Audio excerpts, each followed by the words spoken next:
Hi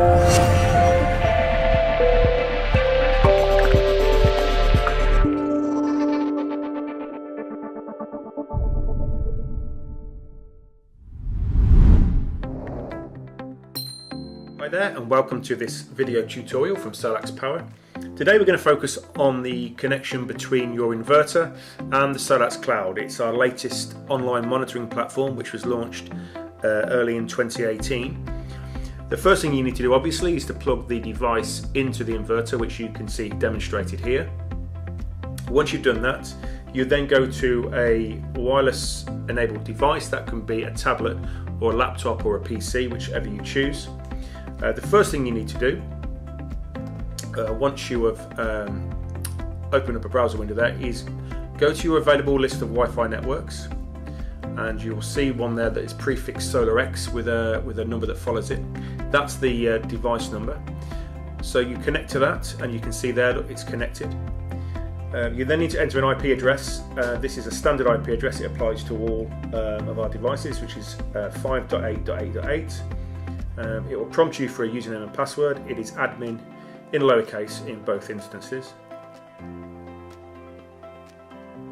Okay, once you've signed in, you'll go to this standard landing page here.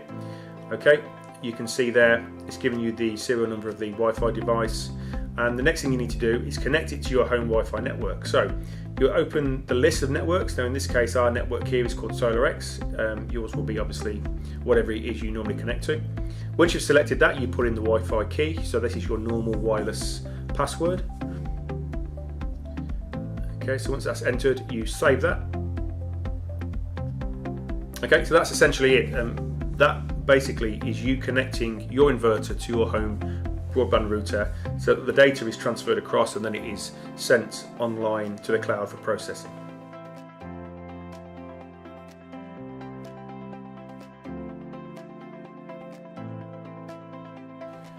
Okay, so now we're going to move on to stage 2.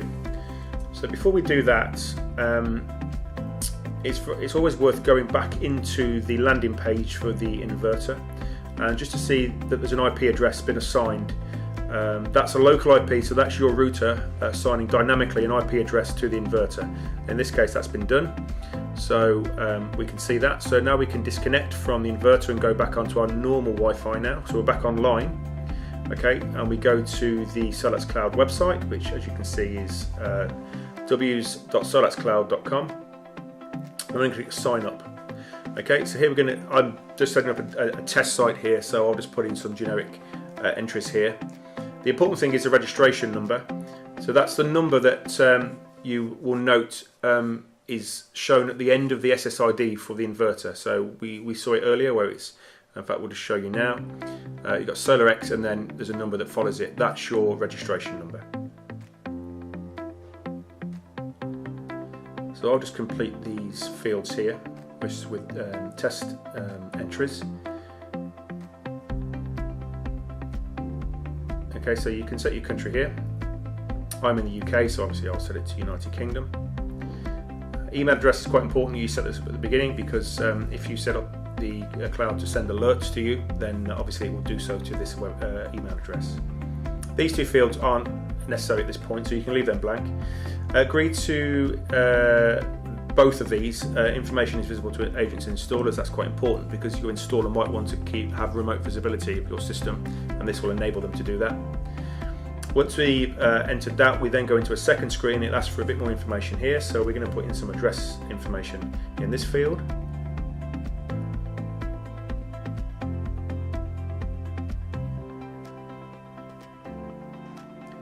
Okay, the time zone, obviously just scroll through the list until you get to the correct time zone.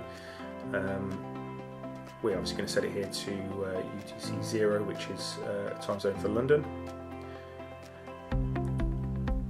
And again, just enter your country name here.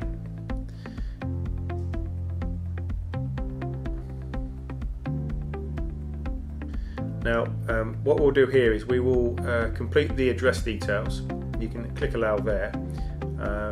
The map should auto-locate to the details you enter. Occasionally it won't, in which case in a second I'll show you basically how to move the map marker to your precise location, because it doesn't always auto-locate depending on your browser settings and security settings. Just below this field here where we enter the town name, it's going to ask us for our system size, so we're going to say here we have a 4 kilowatt system, which we'll do in a second. Firstly, we're going to just move the map marker to the precise location. This is in case it doesn't auto-locate for you. So as I said, we're going to go down here and just put in a system size, which is 4 kilowatt. We complete that, and that's then done. So we then log in using the username and password we set during the sign up process.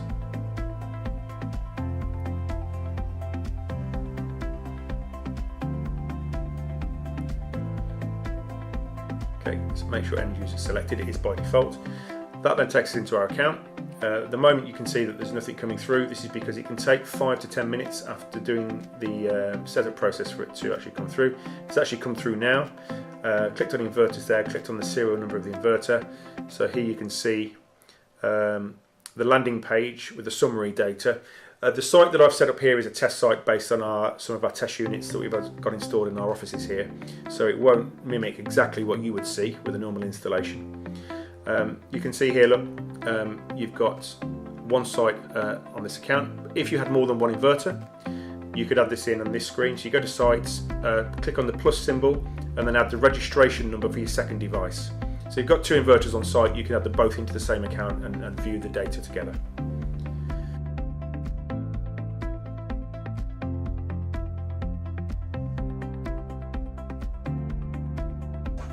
Okay, so we're going to move on to stage 3, which is just to cover some basic issues that people encounter when they try and set the connection up between the inverter and the router.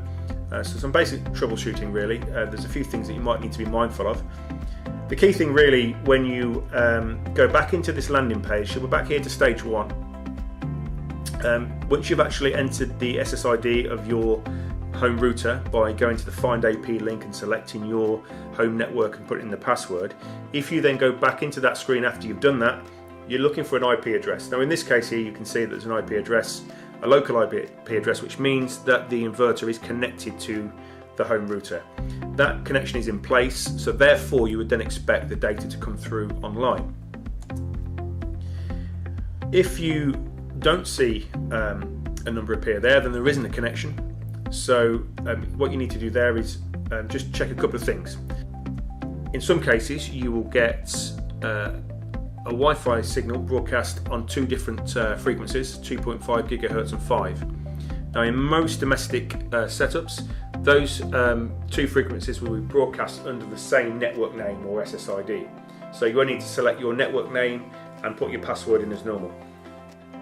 On some routers, it'll actually broadcast the 2 different frequencies on 2 different SSIDs. So you'll have your SSID appear in this list twice. One will be a 2.5 gigahertz connection and one will be a 5. It won't generally work well on a 5 gigahertz, so you need to make sure you select the 2.5. If you're not sure which is which, if you've tried it and the process has failed and you haven't got a connection, then simply try the other SSID in this list that relates to your home network. Give that a try. Again, put the password in, save that configuration, and then go back in to see if an IP address has been assigned to the inverter. Now another issue that you may encounter, now this is a known issue that may be resolved in a future software update. It's something to be mindful of, however. The SSID, and now if you look at this one here, now this is a network name for a business adjacent to us, so it's nothing to do with us, but you'll see here that the network name has a space. So where it has 2020, there's then a space and then the word series. We have found that networks that contain a space in the SSID sometimes have difficulties connecting. You will see why in a second. If I select this network now, okay, it's actually substituted the space for a % symbol and the number 20. So what we're going to do literally is delete that and effectively manually enter the SSID name in this field. Okay, so we'll put the space back in. We'll then enter the password for the network and save, and we should find that it will then work. So this issue of spaces in the network name is a known issue. It may be fixed in a future rollout, but just be mindful that early versions of the dongle you may encounter this particular issue. Okay, so those two things I've covered there, the SSID name and the potential for your router to be broadcasting on two different frequencies, ensuring that you select the correct one.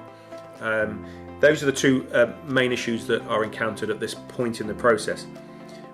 If you've gone through this setup process and you've found your network name, entered the password, but no matter how many times you do that, you still don't get a signed in IP address, it's worth calling your local SolaX office for further advice.